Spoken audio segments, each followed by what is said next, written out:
Hi, welcome to our channel where we share the most intriguing stories. In the sun-scorched desert of Arizona, one man built his dream home beyond all rules until a powerful HOA president set her sights on his land. What began with a fake welcome letter spiraled into surveillance, lies, and a war for control. This isn't just a dispute, it's a siege. I bought the land 5 years ago. 20,000 square feet of dry Arizona soil, speckled with brush and cacti, bordering the HOA-run development of Sandy Creek on one side and open county desert on the other. The house I built there was mine in every sense of the word, drawn with my own hand, wired by my own fingers, and finished with sweat that still dried under my fingernails weeks later. After 12 years of Army contracting work overseas, I'd had enough of being told where to live, how to live, and what shade of beige to paint my front door. That's why I picked this lot, outside the borders of Sandy Creek HOA, with a clear legal buffer. I made sure of it. My realtor and I double-checked every plat map and zoning document before I signed anything. And yet 3 weeks ago, someone shoved a glossy welcome folder into my mailbox. "Welcome to the Sandy Creek community," it read, in bright faux cursive. Inside, an HOA welcome letter, community bylaws, and a list of acceptable landscaping elements. At first, I thought it was a mistake. Maybe they meant it for the new couple down the hill, first-time homebuyers with a golden doodle and a mailbox that still leaned like a drunkard on Sunday morning. So I tossed the packet in the recycling and went back to patching the east wall of my workshop. Then came the second letter. This time, it was certified mail, official letterhead, with the HOA's name and their president's signature, Karen Hale. According to the letter, my solar panels were visually discordant and violated Article 7, Section 9 of the Community Design Covenant. There was also mention of a $500 fine if the non-conforming installation wasn't removed within 30 days. I read that letter twice. Then I laughed for a solid minute. My house wasn't part of their jurisdiction.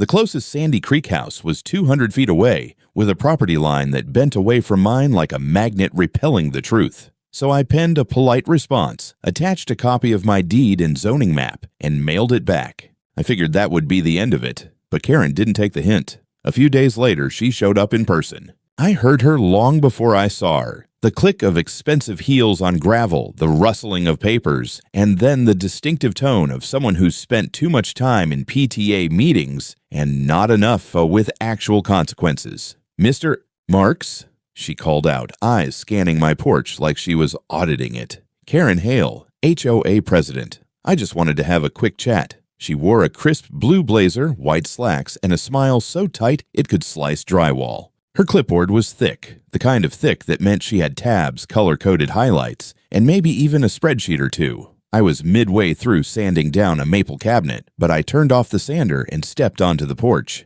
"Afternoon," I said, wiping my hands on a rag. "I got your letter. You're mistaken. I'm not under HOA governance. This property is private." Karen's smile didn't budge. "Well, that's where things are a bit nuanced. You see, the community has expanded over the years. It's not uncommon for boundaries to be reevaluated. Sometimes the maps lag behind." "Not my map," I said, holding up the laminated copy I'd brought from the garage. "This one's dated from the last revision 2 years ago. My parcel is outside your overlay. You can check with the county." She glanced at the map, then back at me, lips twitching just slightly. Be that as it may, we have a responsibility to maintain the visual harmony of our community. Your home is visible from the Upper Ridge Trail. We've received comments. "From who? Binocular-wielding joggers?" I asked, not bothering to hide my tone. Karen's smile finally cracked. "We can escalate this, Mr. Marks. Non-compliance has consequences." "You're absolutely right," I said, and stepped back inside. That night, I got a strange feeling. I couldn't explain it, just the kind of edge you get after years in combat zones. I checked my perimeter cameras, installed not for drama, but for wildlife, and the occasional desert drunk who wandered off the state road. Nothing showed up, but the HOA folder was back on my porch the next morning, this time with a sticky note. "Let's talk." I didn't respond. I upgraded my camera system instead. Over the next 2 weeks, the pressure started to mount. I saw a white SUV, brand new Lexus, drive slowly by my house 3 times a day. The same woman behind the wheel. Neighborhood kids stopped waving when they biked past. Someone threw a torn HOA newsletter over my fence. Then Steve, my neighbor across the wash, caught me as I was taking out trash. "You really pissed off the queen bee," he said, nodding toward Sandy Creek. "Not trying to," I said. "Don't need to try." Karen's the kind of person who thinks a property line is just a suggestion. He lowered his voice. "She's done this before. 2 years ago, she ran a guy out who had a flagpole she didn't like. Guy's house wasn't even in the HOA. She just made it miserable." I didn't answer, but I made a note. Never underestimate people who run meetings for fun. By the end of the month, I'd started logging everything. License plates, HOA letters, photos of every inch of my property. Something told me this wasn't just Karen being nosy. She wanted control, and I wasn't about to give it to her. I figured ignoring her would slow her down.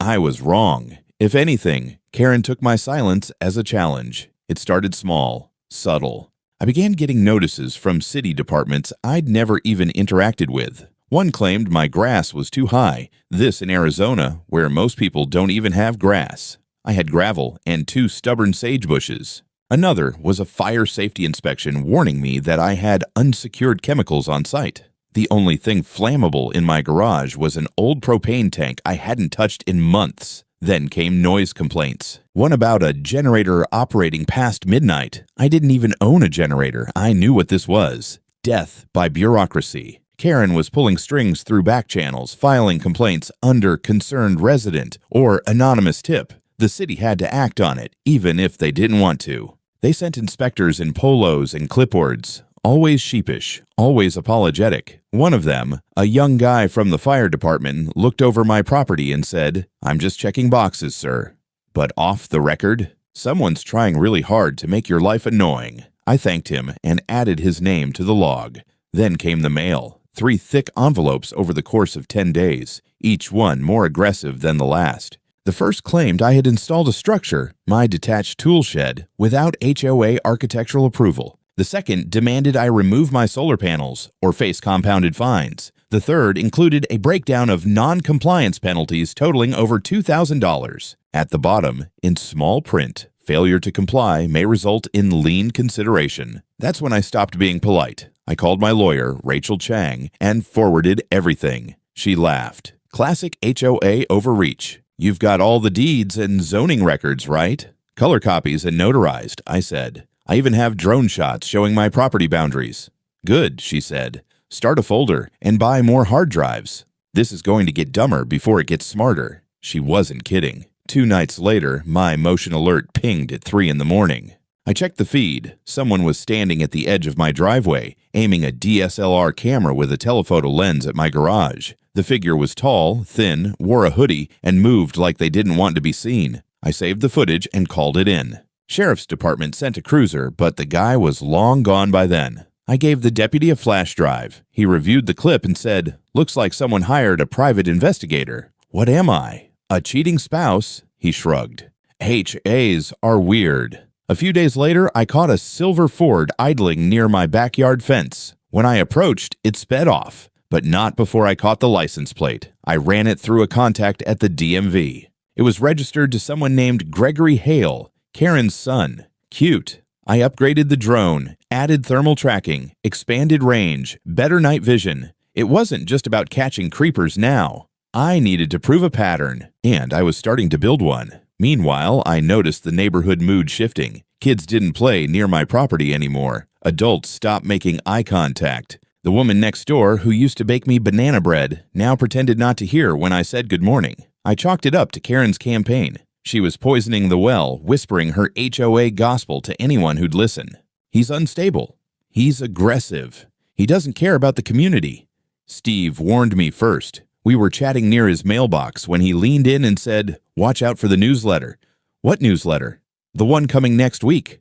Karen's having the HOA distribute a bulletin about non-compliant properties. She doesn't name you directly, but it's obvious. Defamation.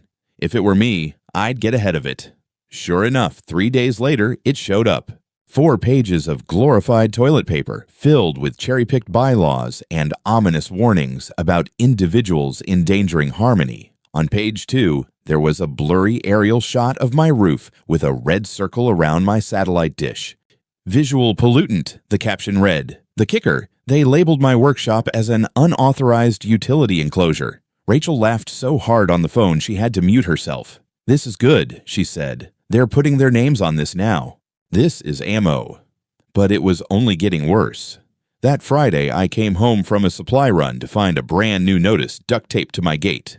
Notice of violation, non-standard paint color, rectify within 10 days. I stared at it for a full minute. My house was painted tan, the same goddamn tan as half the houses in Arizona. Later that night, I spotted Karen pacing on the sidewalk near my property, talking on her Bluetooth headset like she was managing a Fortune 500 company. She stopped long enough to glare at my cameras, then walked off like a satisfied cat. The next morning, someone threw a half-empty beer can into my driveway. I picked it up, took a photo, and tossed it in a plastic evidence bag. Then I walked into my garage, booted up my computer, and opened a new folder on my desktop.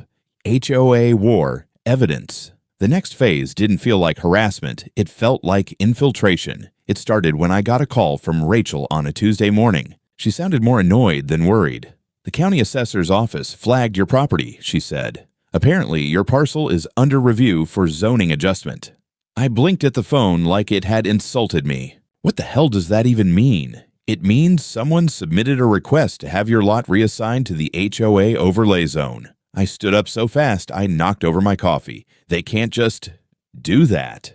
"No, they can't," she said, "but they can file for it. And if nobody pushes back, the city just rubber stamps it. 90 days later, congratulations. You're an involuntary member of Sandy Creek HOA." She paused. I pulled the records. The request was submitted by Karen Hale, acting president of the HOA. She claimed the boundary map was inaccurate and that your lot had always been intended to be part of Sandy Creek. Rage doesn't always show up as shouting. Sometimes it's the kind that makes your body cold and your brain clinical. I asked for the case number and hung up. An hour later, I was in the county records office, slapping my deed, my original plat map, and a notarized affidavit onto the desk of a zoning officer who looked like he wanted to be anywhere but there. "I'm not part of Sandy Creek," I said.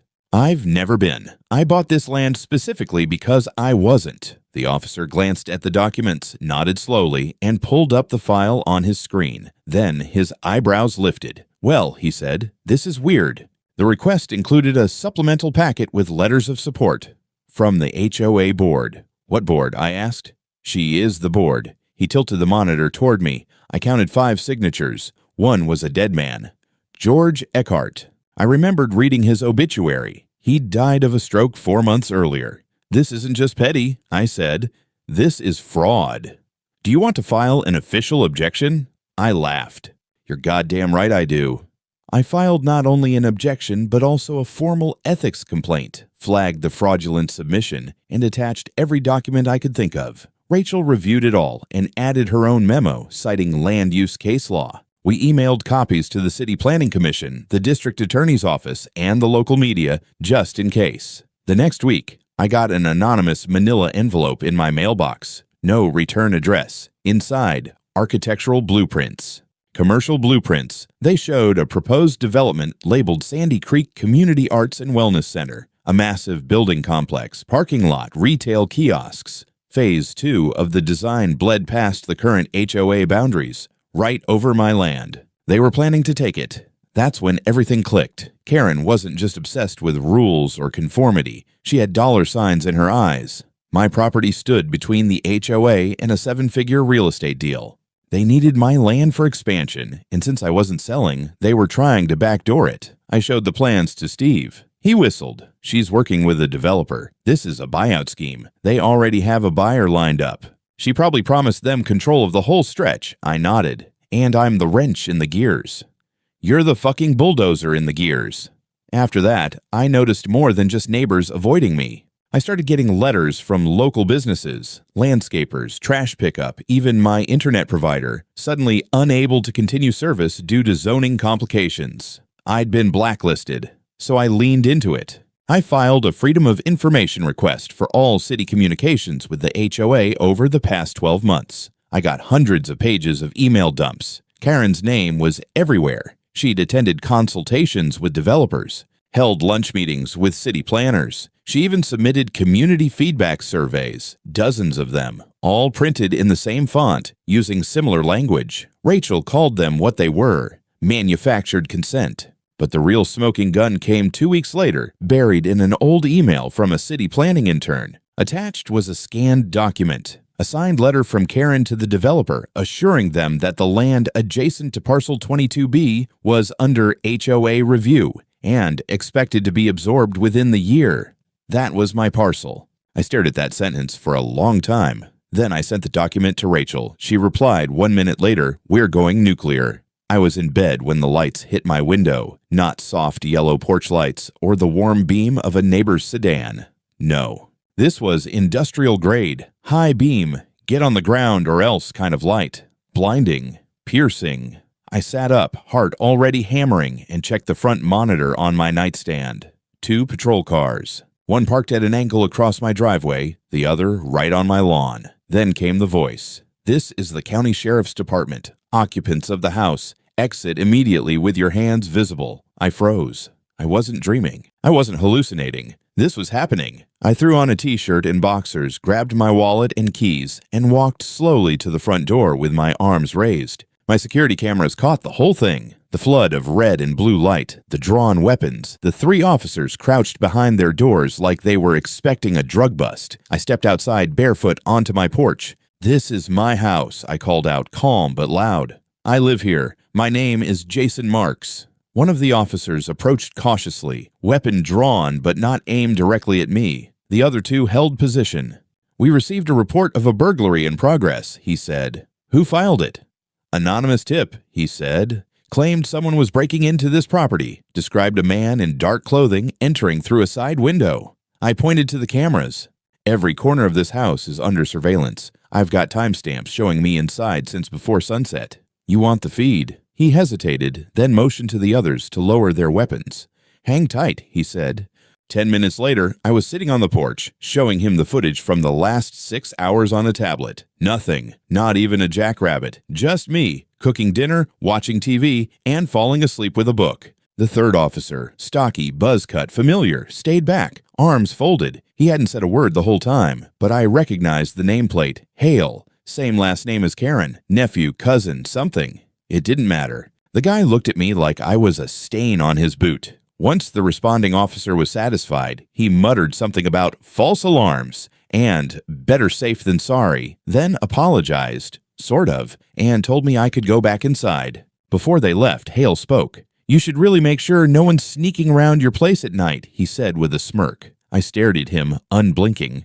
"Thanks for the tip, officer." As they drove off, I stood in my driveway, barefoot, arms crossed, teeth clenched so hard my jaw ached. That was it. They crossed the line. I called Rachel the moment the sun came up. She didn't even sound surprised. They used the police as a scare tactic," she said. "Classic move. Manufactured emergency. But it's also illegal. You could have been shot."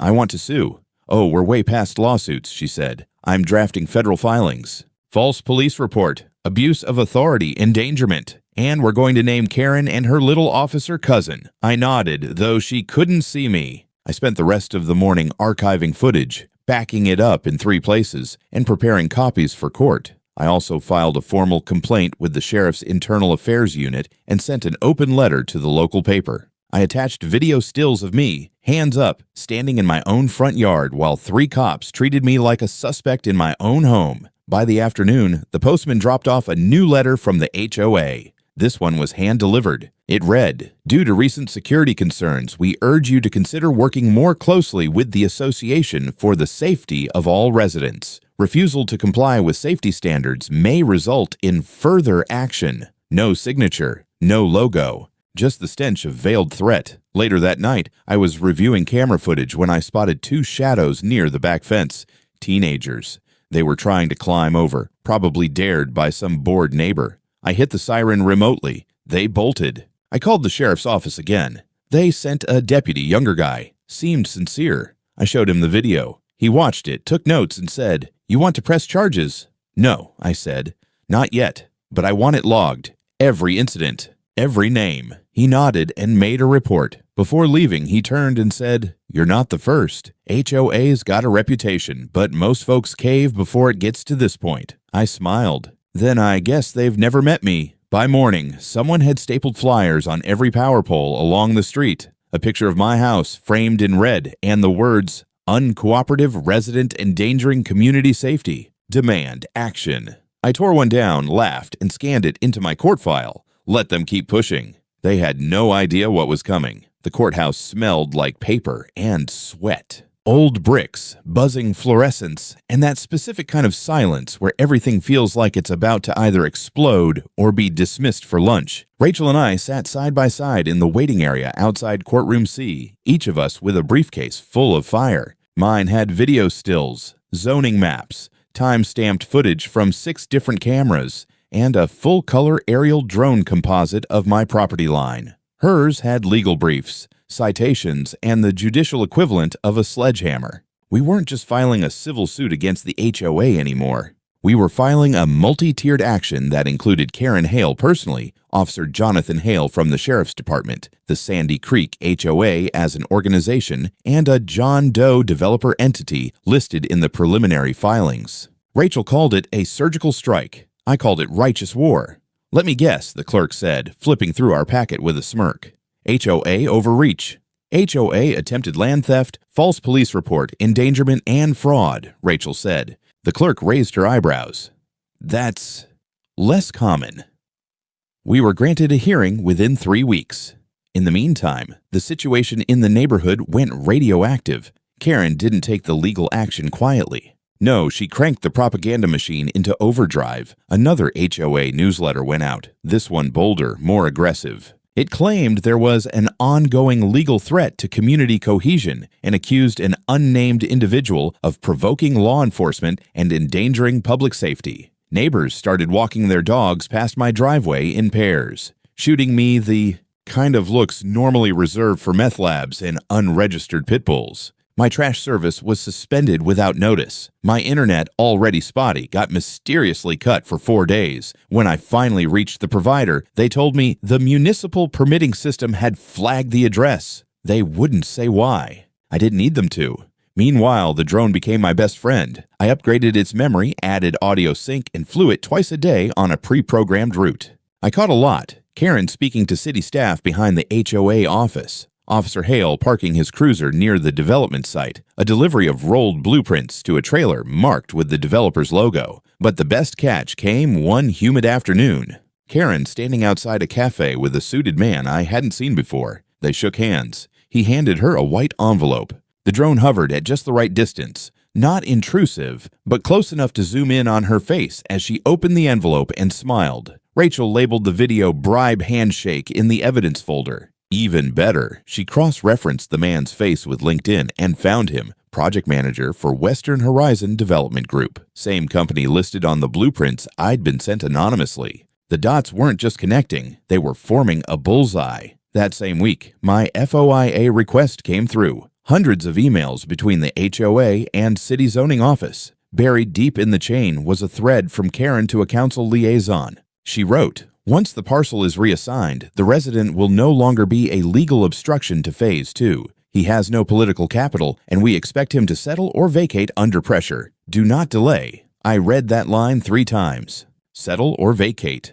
That wasn't policy. That was eviction by warfare. But then came the wild card. A young woman named Tasha showed up at my gate, early 20s, flustered, nervous. She said she'd worked part-time for the HOA, mostly stuffing envelopes, typing minutes, and helping Karen with community surveys. She said she couldn't sleep anymore. She forged signatures, Tasha whispered, on board documents, on development letters. I saw her do it. She handed me a USB stick. Inside, scans of board meeting forms with identical handwriting on multiple lines, metadata from the survey files Karen submitted to the city, and a voice memo. In it, Karen was ranting to someone off mic about how Jason needs to be made an example of, and how the new zoning will happen whether he likes it or not. That was the moment it all crystallized. The fraud, the smear campaign, the fake emergency. Call the corrupted cop, the land grab. All of it. We weren't in a neighborhood anymore. We were in a battlefield. And I was winning. The courthouse was full when we walked in. Reporters lined the back wall. Karen sat up front with her lawyer. a smug man in a powder blue suit who looked like he practiced smiling in the mirror. Officer Hale wasn't in uniform, but he wore the same scowl as the night he nearly got me killed. The rest of the HOA board sat stiffly, pretending to look dignified. The judge, a no-nonsense woman named Ramirez, called the court to order with the kind of voice that didn't tolerate games. This wasn't a small claim squabble anymore. This was war in a courtroom. Rachel started strong. She laid out the foundation, the zoning boundaries, the false architectural complaints, the harassment campaign. Then she played a montage, video footage from my cameras and drone, showing the anonymous surveillance, Karen's meetings with the developer, the flyers accusing me of being a public threat. The jury watched in dead silence. Then came the body blow. Rachel introduced the email, Karen's own words about reassigning the parcel and forcing me to settle or vacate. The judge's brow lifted just enough to show she took notice. Karen's lawyer objected on foundation grounds, but Ramirez overruled. "We're not pretending anymore," she said. "Proceed." Next, the deepfake. We presented a digital forensic analyst, a straight-laced MIT grad with a laser pointer and receipts. He broke down frame by frame how the fake party video had been built. Face-swapped clips, artificial crowd audio, metadata stripped and re-encoded from a public stock footage source. It was professional work, weaponized technology. The jury was horrified. Rachel followed with Tasha, the former HOA assistant. Tasha looked terrified but steady. She confirmed under oath that Karen had forged signatures, submitted fake surveys, and told her, word for word, "We'll scare him into surrendering the land. He doesn't belong here." Karen's lawyer tried to rattle her. "Were you fired by the HOA?" "No," Tasha said. "I quit when I realized what they were doing." "And you didn't report this sooner?" "I was scared," she said, voice cracking. "But I'm more scared of what they're getting away with." Meek drop. When it was the defense's turn, they tried every tactic in the book, painting me as uncooperative, claiming I was paranoid, insisting the HOA had reasonable community concerns. But Ramirez wasn't buying it. She stopped Karen mid-testimony when she began rambling about aesthetic integrity. "Mrs. Hale, this isn't a fashion show. You're under oath. Answer the question." Karen flinched. Then came the final strike. Rachel brought in the forensic accountant. Turns out the developer had already transferred a donation of $75,000 into an HOA-affiliated nonprofit 2 months before the attempted rezoning. The check was signed the same week Karen had the county office flooded with support letters. Game, set, match. The court went quiet as Ramirez delivered the verdict. Karen Hale, guilty of fraud, defamation, malicious prosecution, and conspiracy to commit property seizure. Officer Jonathan Hale, guilty of misconduct and reckless endangerment. HHA as an organization liable for damages, negligence, and unlawful abuse of authority. Rachel requested a full punitive compensation package, legal fees, damages, loss of service disruption, and emotional distress. The total? $2 million. The judge granted it in full. Ramirez added, "This court finds that the HOA acted not only outside the scope of its authority, but with deliberate malice. Furthermore, this behavior represents a systemic abuse of property rights that warrants federal attention." Boom. Karen's face drained of color. Her lawyer slumped. The jury didn't even look at her as they exited. The courtroom emptied slowly. Reporters hovered. Flashbulbs popped. I stayed quiet. Rachel stood beside me, arms crossed, the faintest smile on her face. Outside, one of the other HOA members caught up with me. "I didn't know," he said. "Yeah," I said.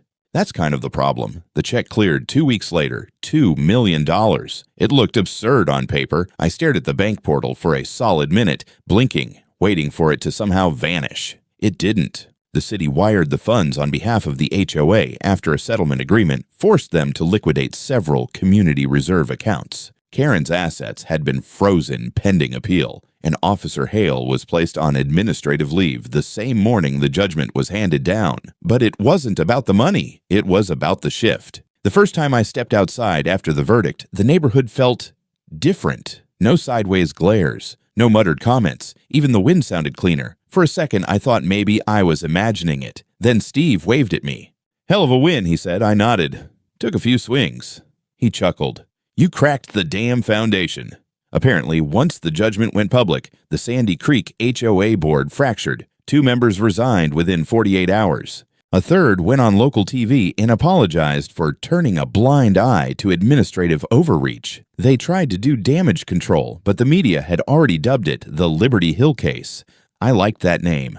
The city assigned an external monitor to oversee the HOA for a full 2 years. Karen was barred from holding any leadership position in any community organization indefinitely. The developer quietly pulled out of the project and scrubbed their name from all local filings. I imagine they had bigger PR fires to manage now. I spent the next few weeks turning my property into exactly what I wanted it to be. Finished the solar grid, repainted the north wall in fire truck red, just because I could. Built a small covered patio with a hand-carved sign that read, "Private property, no HOA jurisdiction." And then I got an idea. With Rachel's help, I launched a nonprofit Freehold Watch. Its mission to educate homeowners about HOA abuse, property rights, and how to fight back. I posted everything I'd learned, filing guides, legal templates, even a list of drone models I recommended for aerial evidence collection. The site got 10,000 hits in the first week. People started reaching out from Texas, Florida, Nevada. Horror stories worse than mine. One guy in Utah had been fined for non-native bird feeders. A woman in Georgia was threatened for growing tomatoes. I started taking calls. Then I started speaking. The city council invited me to talk about zoning transparency. A local law school asked if I'd guest lecture on land use litigation. Me, the guy who just wanted to be left alone. One afternoon, while I was cleaning out my garage, I found the very first HOA letter Karen ever sent. The one about my solar panels being visually discordant. I read it again, laughed, and burned it in a coffee can with some old receipts. I didn't need it anymore. I'd already won. But it wasn't just about me now. It was about all the other folks standing on their porches, watching someone like Karen knock on their door and thinking, I guess I don't have a choice. Now they do. It took me nearly 3 years to finish everything I wanted to do with the land. Not just the house, the fencing, or the paint. That was done long ago. I'm talking about the statement, the exhale, the final punctuation mark that said, "You lost." I stayed. I had the sign custom built, polished steel, laser-cut letters mounted to a carved wooden arch over the front gate. It read, "Welcome to Liberty Hill. No HOA. No nonsense. Constitution applies here." It wasn't subtle. That was the point. Every week, I got 1 or 2 visitors, travelers, bloggers, even the occasional disillusioned neighbor who just wanted to see the infamous no HOA guy who sued his entire neighborhood and won. Some wanted advice. Some brought stories. Most just wanted to shake my hand. I started keeping a cooler of iced tea on the porch for guests. It was weird at first. I'd never been the local legend type. Hell, I used to go out of my way to avoid small talk. Now people wanted me to keynote events. HOA reform groups quoted my testimony in campaign ads. I was asked twice to run for office. I said no, every time. The only office I wanted was the one in my garage workshop with the drone control rig and the coffee machine that groaned like it resented being alive. Speaking of drones, yeah, I kept using them. Not for surveillance anymore. Not really. Mostly for documenting wild javelina that came down from the hills or tracking monsoon clouds. But I always kept one charged just in case the HOA decided to resurrect itself from the ashes. Spoiler, it didn't. Karen disappeared from public life completely. Last I heard, she sold her house quietly, moved somewhere in California, and started a small online business selling community planning consultations. Irony's a hell of a drug. Officer Hale resigned before he could be fired. An internal review showed a long list of questionable conduct dating back years. Apparently, I wasn't his first misjudgment, just the last one he made in uniform.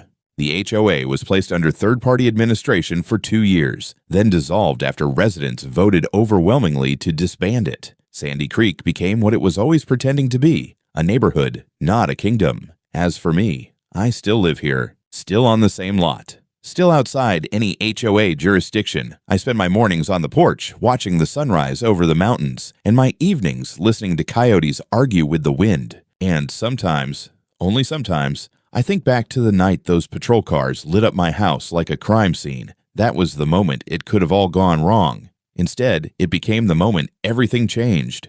Because when they came to erase me, they wrote my name in all caps instead.